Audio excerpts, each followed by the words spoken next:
Greetings from BB Max. Welcome to our show. Today we are going to speak about freedom of speech. It is one of the basic foundations of a civil society. A censorship of free speech is like a termite, slowly but surely destroying the home of a civil society. If the termite of censorship is not destroyed, the house known as civilization will collapse. One of the biggest problems with censorship is the following concern. Who gets to decide what words and/or expressions are forbidden? In today's world, it is mostly liberals who are deciding what words and/or expressions are forbidden. Ironically, a little less than 100 years ago, it was the conservatives doing the censoring. In the late 1800s and early 1900s, the New England Watch and Ward Society was largely responsible for the expression "banned in Boston."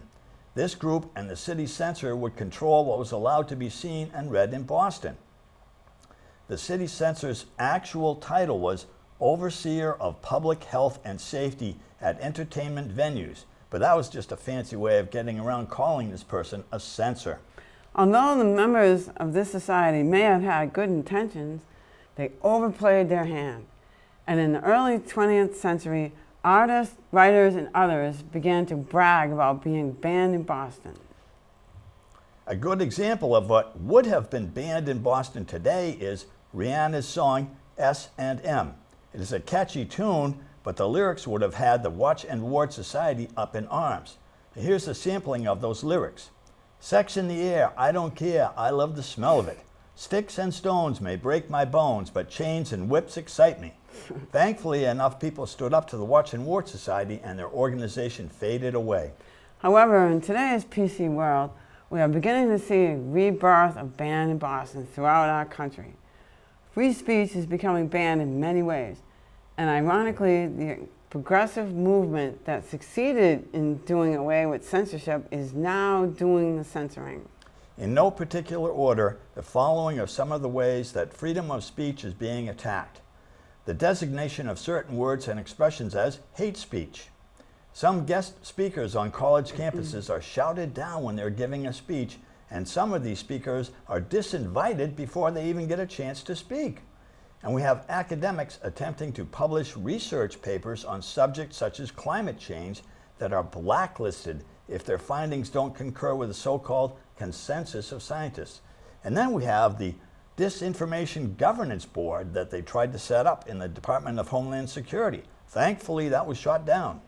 The censorship that we commonly see today on social media is, to put it bluntly, just plain bullying. According to Wikipedia, bullying is the repeated use of force, coercion, and threats to abuse, aggressively dominate, or intimidate someone. Unfortunately, in today's world, we have far too much group bullying, also known as mobbing.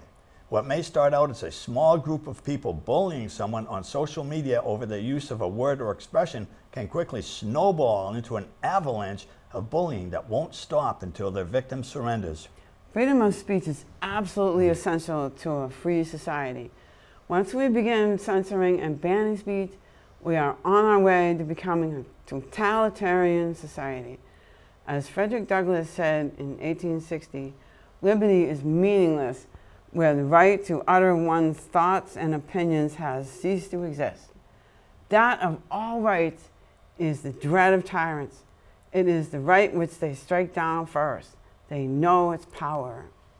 Now, censorship does not allow us to maintain a thriving civilization. We need open minds to explore different and new ways of resolving the world's problems. As Walter Gropius once said, the mind is like an umbrella. It functions best when open. Censorship slams the door shut on inquisitive minds and stifles serious and necessary discussions about how to resolve the problems the world is facing today. Speaking of discussions, Joseph Joubert, a French philosopher from the late 1700s, nailed it when he said, "It is better to debate a question without settling it than to settle a question without debating it." But I would like to lighten things up for a moment here with a funny quote about free speech before moving on to some other more serious quotes about this subject. Now, I can't verify this for certain, but it does sound like something that Abbie Hoffman would say. Supposedly, at some point in time, he said, Free speech means the right to shout theater in a crowded fire. It's a unique way of stating the importance of freedom of speech while reminding people that there are a few aspects of free speech that aren't allowed, such as yelling fire in a crowded theater. However, we must keep any banned speech to a bare bones minimum. Unfortunately, at far too many of our country's colleges and universities today, free speech is being canceled. That brings me to a quote from someone on the other side of the political spectrum from me.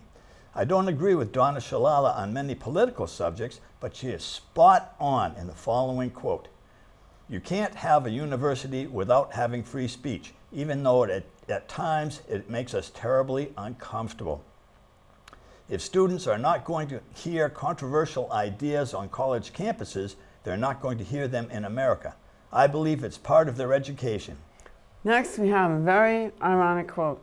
In 1964, students at the University of California's Berkeley campus had been holding protests and sit-ins to force the University of California's system to abolish all restrictions on student free speech rights. A student named Mario Savio gave the following speech. It's been said that we've been revolutionaries and all this sort of thing. In a way, that's true. We've gone back to a traditional view of the university. The traditional view of a university is a community of scholars, of faculty, of students who get together with complete honesty, who bring the hard light of free inquiry to bear upon important matters. We're asking that there be no restrictions on the content of speech save those provided by the courts, and that's an enormous amount of freedom. An ironic speech considering the atmosphere on today's college campuses and on social media. It's very sad, but we must not get discouraged. Instead, we need to continue to fight to return to the hard light of free inquiry about important matters to society in general, as well as our colleges and universities. Now, the founders of our country showed that they understood the importance of freedom of speech by including it in the First Amendment to our Constitution. Unfortunately, the only protection they gave to freedom of speech was to prevent the government from censoring it. And the advent of social media has opened the Pandora's box of problems concerning censorship by private companies. That will not be an easy issue to resolve, but Brenda and I need to do more research before we're ready to comment on it. So that's all for today. Thank you for your time and consideration. And we hope to see you again soon.